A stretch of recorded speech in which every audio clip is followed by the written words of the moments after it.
అసలు మన శాస్త్రం ప్రకారం అయితే కుక్కల్ని పిల్లుల్ని పెంచడం తప్పు. పిల్లి ఇంట్లో ఉంటే దంపతులకు తగాదా వస్తుందంటారు. తగాదా అంటే అర్థమే లేదమ్మా. పిల్లి వెంట్రుకలు ఎక్కడ రాలితే అక్కడ అనారోగ్యాలు వచ్చేస్తాయి వెంటనే. పిల్లి వెంట్రుకలు ఇంట్లో రాలకూడదు. కానీ పిల్లికి రాల్చే అలవాటు ఉంది. ఒక్కసారి ఇలా ఉంటుంది, రాలుతాయి, 100 రాలుతాయి, చస్తాం. పైగా పిల్లి ఒకతే ఉండదు, 7 పిల్లల్ని పెడుతుంది. అది దాన్ని 6 చోట్ల తిప్పుతుంది, అన్ని చోట్ల వెంట్రుకలు రాలుతాయి. అంతే పిల్లుల్ని పెంచకూడదు.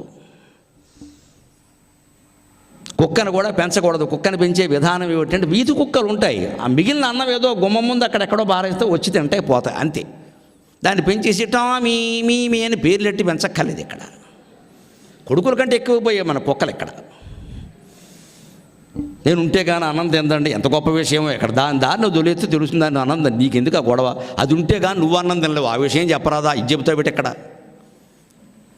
పిల్లల మీద మమకారం తగ్గించుకోండి అంటే జంతువుల మీద పెంచుకోమనా? అసలు ఏ మమకారం వద్దు.